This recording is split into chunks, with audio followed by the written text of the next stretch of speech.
এই যে উঠে পড়েছি। এখন বাজছে 5টা 41।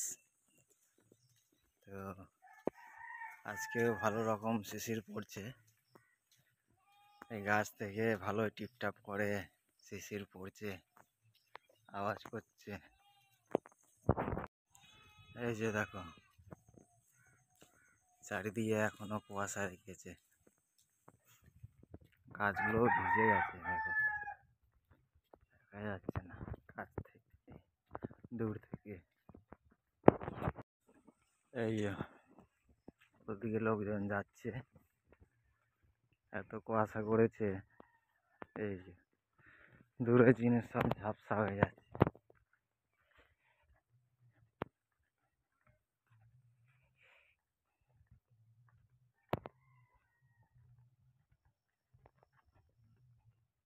এই যে দেখো, পাতাগুলো কেমন ভেজে।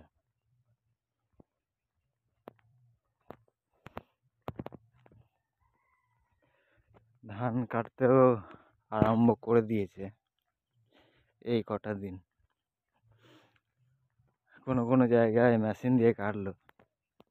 কালকে এই দিকটা নয়, কোন দিকটায় মেশিন দিয়ে কাটছিল, এই যে এই দিকটায়।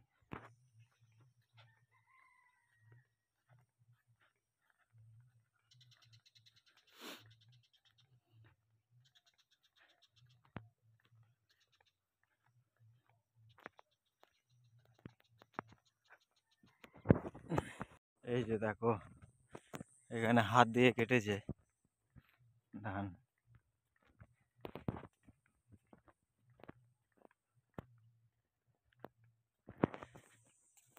ও এখন প্রায় 6টা আর কি বাজতে আর 6 মিনিট বাকি।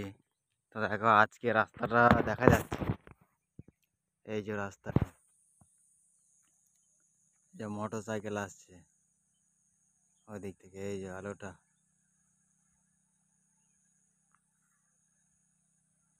এই যে মোটর সাইকেলটা, এই যে যাচ্ছে।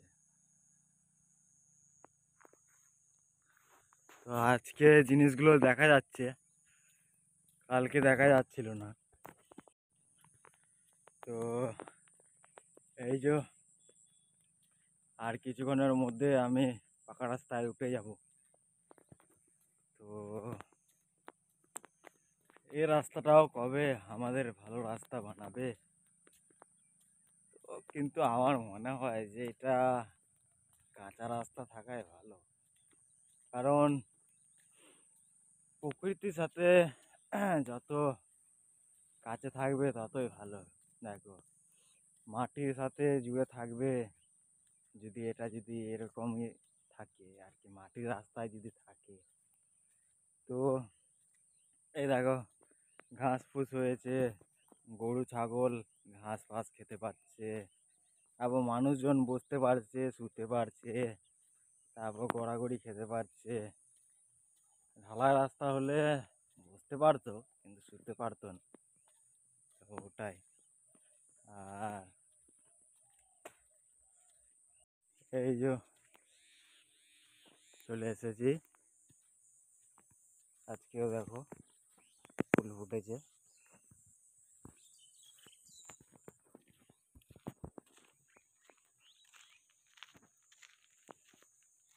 ওইদিকেও ফুল ফুটেছে সাদা সাদা, এই গাছেও ফুল ফুটেছে।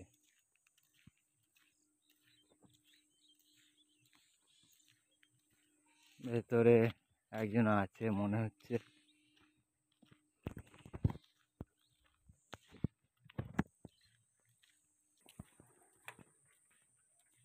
তো কালকের মতো শিশির মাথায় অত পড়ছে না। তো এখন আমি বাড়ি ফিরে যাচ্ছি। এই যে নিম পাতা তুললাম, তো তাই বাড়ি ফিরে যাচ্ছি। আজকে সকাল সকাল কিছুজন উঠে পড়েছে। তো ওরা আগের দিকে আছে, ওই আগের দিকে, ওই মালার ধারটায়। তো কালকে আর কি একটা ঝামেলা হচ্ছিল, তাই জন্য লোকজন আগে আগে উঠে পড়েছে। আর কি আমার দাদার মেয়ে, সুনীল দাদার মেয়ে, আর কি ওর নাম জয়শ্রী। তো ওর কিছুদিন আগে আর কি বিয়ে টিয়ের মতনই আর কি হয়েছিল। মানে ওই মেয়েটার 18 বছর বয়স হয়নি। সেদিন পুলিশ এসেছিল যেদিন বিয়ে ছিল, আর পুলিশ বলেছিল যে বিয়েটা করতে হয় না, শুধু খাওয়া দাওয়াটা করিয়ে দাও। তো খাওয়া দাওয়াটা হয়েছিল, তাও বিয়েটা হয়েছিল কি না আমরা ঠিক বলতে পারছি না। তারপর আহ, তারপর কিছু দিন মাস পেরিয়ে তারপর মেয়েটা বলছিল যে আমি আর থাকবো না, আর কি আমি আর আমার বরের বাড়ি যাব না। তো মানে থাকতে চাইছে না। তো তাই আর কি কিছুদিন পরে মিটিং হলো যে ঠিক আছে, যখন থাকবে না তাহলে মেয়েদেরকে কিছু টাকা দিতে হবে। তো ঠিক আছে, মিটিং হলো। তারপরে কালকে মিটিং হলো, কালকে টাকা দেওয়ার কথা ছিল, কিন্তু টাকাটা দিল না। আর কি ওরা বলছে, ওই মেয়েদের পক্ষে ওরা বলছে যে আমরা টাকা দিতে পারবো না। তো ওটাই, তো মিটিং ডেকেছিল হয়তো ওটাই বলার জন্য, আর কি বলাবার জন্য, আর কি যারা ছেলেদের পক্ষে এসেছিল তাদেরকে বলাবার জন্য, আমাদের যে মাঝি গার্ড যাচ্ছে তাদের মুখ দিয়ে বলার জন্য যে আমরা টাকা দিতে পারবো না। তো হয়তো আমাদের মাঝি গডে তো ওটা রাজি হয়নি, তাই জন্য ওরা বলছে যে আমাদের মাঝি গডে বললো যে টাকা তোমাকে দিতে হবে, কিছু করার নেই, কারণ তুমি আগেই কথা দিয়ে দিয়েছো। তো দিয়ে যে মেয়ের বাড়ির লোকগুলো ওরা বলছে যে আমরা তো টাকা দিতে পারবো না। তো যখন যে এই পাড়ার মাঝিগুলো মানছে না, তো তাই কেস করে দিয়েছে। তো বলছে যে যে আমি টাকা দেবো না, আর আহ, যদি ওরা ঝামেলা করে ওই ওখান থেকে যারা ছেলের পক্ষ থেকে, তো তাই ও কেস করে দিয়েছে। তো ওটাই মিটিং হচ্ছিল, ঝামেলা হচ্ছিল। তো ওটাই, তো আমি বলবো যে উম, বিয়েটা হয়েছে কি না আগে ওটা সবারকার জানা দরকার, যে বিয়েটা হয়েছে কি না। কারণ ওরা হয়তো লুকিয়ে টুকিয়ে হয়তো যদি কিছু করতে পারে, তাহলে ওটাও জানা দরকার সবারকার। আর আমরা তো জানি যে শুধু খাওয়া দাওয়াটা হয়েছে, তো ওটাই জানি, কিন্তু বিয়েটা হয়েছে কি না সেটা জানি না। তো ওটা সবারকার সামনে আনা দরকার। আর আর একটা কথা, যে মাঝিগড়ে তারা শুধু বলছে যে তোমাকে টাকা দিতে হবে দিতে হবে, তো ওরা প্রথম থেকেই তুলে ধরছে ওই কথাটা। কিন্তু ঠিক আছে, আগেও কথা দিয়েছে ঠিক আছে, কিন্তু এখন ও আরও একটা কথা বলছে, তো ওটা নিয়ে একটা কি কিছু চর্চা করার দরকার, ওকে জিজ্ঞাসা করার দরকার যে ও কেন টাকা দিতে চাইছে না, ওই সব জিজ্ঞাসা করার দরকার। আর কি ভেতরে গভীর জিনিস আর কি দুপক্ষেরই আর কি যে বিষয়টা, ওই জিনিসটা ভালো করে আর কি জিজ্ঞাসা করার, ভালো করে খোঁজ নেওয়ার দরকার, যে কেন, কিসের জন্য, ওই সব জিনিসগুলো ভালো করে আর কি জেনে নেওয়া দরকার। তারপর বিচারটা ভালো হয়, তাই না? যে কেন হচ্ছে না, কিসের জন্য হচ্ছে না, কোথায় কার আহ, অসুবিধা হচ্ছে, না কি, কোনটা কি ঠিক হচ্ছে না, না কোনটা ইয়ে হচ্ছে, আর কি ভালো করে আর কি গভীরভাবে সেই বিষয়টা কি তদন্ত করে নিয়ে দরকার, তারপর একটা ভালো বিচার হয়। তো আমি সেটাই বলবো। তো আমি তো মাঝি গডেদ নয় যে আমি কিছু বলবো ওখানে, আর আমি তো পাশের লোক, তো আমি কি বলবো ওখানটায়। তো তো যারা যদি এই ভিডিও দেখে, হয়তো তাদের যদি কিছু আর কি আমার কথা দিয়ে যদি কিছু শিক্ষা বা কিছু পায়, তা পরবর্তীকালে যদি ওদের কাজে লাগে, তার জন্য কথাটা বলছি।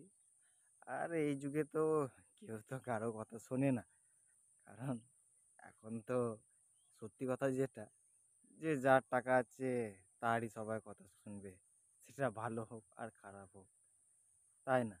এখন মানুষ কোথায় সত্যবাদী আছে? এখন এটা কলিযুগের মানুষ তো। তো এখন প্রায় মানুষই হ্যাঁ, কলির আর কি হাতে রয়েছে, আর কি কলিযুগের হাতে রয়েছে।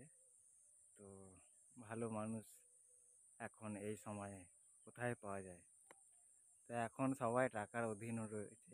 তো সবাই এখন টাকাকেই পুজো দেয়। এখন যার কাছে টাকা আছে তার কাছে ক্ষমতা। এই যুগে ক্ষমতা নয় আর কি, বলতে গেলে ওটা আর কি চোখে দেখা ক্ষমতা, কিন্তু আসল ক্ষমতা তো তাদের কাছে যারা সত্যবাদী, যারা ধর্মবাদী, বা কি যারা ধর্মের পালন করে। তো ওটাই সত্য, কিন্তু এখন সব কিছু মিথ্যে হয়ে যাচ্ছে। এখন সবাই টাকাকেই সবাই শ্রেষ্ঠ মানছে। তো ওটাই। তো ঠিক আছে, এখন কি করব, এখন বাড়ি ফিরে যাই।